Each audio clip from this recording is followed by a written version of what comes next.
రాణి లీలా కథ. లోకాల మాయ స్వప్నాలలో స్వప్నాలు. పద్మ అనే పురాతన రాజ్యంలో రాజు పద్మనాభ, రాణి లీలా నివసించేవారు. వారు ఒకరినొకరు ఎంతో ప్రేమించుకున్నారు. కాని లీలా ఒక భయంతో బాధపడేది. అది తన ఊహ, తన భర్త మరణం గురించి ఊహ. ఆమె ఇలా ఆలోచించింది. నా భర్త మరణిస్తే అతను పూర్తిగా లేకపోతాడా? ప్రేమను కాలం నాశనం చేయగలదా? ఈ భయాన్ని అధిగమించాలని సంకల్పంతో ఆమె సరస్వతీదేవిని ప్రార్థించింది. సరస్వతీదేవి ప్రత్యక్షమై ఆమెకు సూక్ష్మ దృష్టినిచ్చింది. సాధారణ దృష్టికి అందని లోకాల్ని చూడగల శక్తి. కాలక్రమంలో రాజు మరణించాడు. లీలా దుఃఖంలో మునిగిపోయింది. సరస్వతి ప్రత్యక్షమై చెప్పింది, విలపించకు. నీ భర్త ఎక్కడికి పోలేదు. లీలా అయోమయానికి లోనైంది. ఆమె భర్త శరీరం ఇంకా రాజప్రాసాదంలో ఉంది. కాని సరస్వతి ఆమెను ఒక సూక్ష్మ లోకంలోకి నడిపించింది. అక్కడ ఆశ్చర్యకరంగా రాజు పద్మ మళ్ళీ జీవించి ఉన్నాడు. కాని మరో రాజ్యంలో మరో రాజుగా. లీలా ఆశ్చర్యపోయింది. ఇది ఎలా సాధ్యం? ఇక్కడ మరణించాడు, కాని అక్కడ జీవిస్తున్నాడు. సరస్వతి ఇలా వివరించింది. వాస్తవం సరళ గీతలా ఉండదు. చైతన్యం అనేక విశ్వాలను ఒకేసారి సృష్టి, పోషణ చేయగలదు. స్వప్నంలో స్వప్నంలా. ఇంకా ఆశ్చర్యకరమైన విషయం ఏమిటంటే, ఆ కొత్త రాజ్యం ఆమె ప్రాసాదంలోని ఒక చిన్న మూలలోనే ఉంది.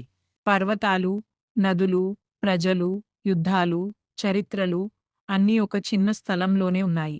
సరస్వతి చివరగా చెప్పింది, స్వప్నంలో ఉన్న దేశకాలాలు, జన మరణాలు మనస్సు సృష్టియే కదా. అలాగే చైతన్యంలో ఉన్న మనస్సు తెలివి లేదా ఎరుక సృష్టే కదా. మెలకువ తెలివి యొక్క బాహ్య విహారం, స్వప్నం అంతర్గత విహారం. ఏదైనా తన విహారమే, తన విలాసమే కదా. స్వప్నంలో సంవత్సరాలు గడిచినట్లు అనిపించినా మేల్కొన్నప్పుడు కేవలం నిమిషాలు మాత్రమే గడిచినట్లు తెలుస్తుంది. అలాగే ఈ జాగ్రత్త లోకం కూడా ఒక స్వప్నమే. రాజు పద్మ ఒక విహారం నుండి మరొక దానికి మారాడు. వశిష్ఠుడు రామునికి ఇలా బోధించాడు. ఓ రామా, నీవు చూస్తున్న లోకం చైతన్యం రూపమే. మనసే లోకాల సృష్టికర్త, పోషకుడు, నాశనకర్త. మనసు క్రియాశీలంగా ఉన్నప్పుడు లోకం కనిపిస్తుంది. మనసు లయమైతే శుద్ధ చైతన్యం మాత్రమే మిగులుతుంది. విముక్తి లోకాన్ని మార్చడం ద్వారా రాదు. దాని స్వప్నస్వరూపాన్ని తెలుసుకోవడం ద్వారా వస్తుంది. జననం లేదు, మరణం లేదు, చైతన్యం మాత్రమే ఉంది, అనేక రూపాలలో ఆడుకుంటూ. చివరి జ్ఞానం ఇలా చివరగా గ్రహించింది. జననం లేదు, మరణం లేదు, చైతన్యం మాత్రమే ఉంది, అనేక రూపాలలో ఆడుకుంటూ. ఆమె దుఃఖం తొలగిపోయింది. ఆమె జీవించి ఉన్నప్పటికీ విముక్తి పొందింది.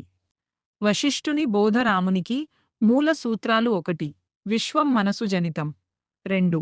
కాలం, స్థలం సాపేక్షం. 3. అహంకారమే బంధనాన్ని, విముక్తిని సృష్టిస్తుంది. 4. ఆత్మజ్ఞానం శాంతిని ఇస్తుంది. 5. లోకం స్వప్నంలా ఉంటుంది. అనుభవిస్తున్నప్పుడు నిజం, చివరికి అసత్యం.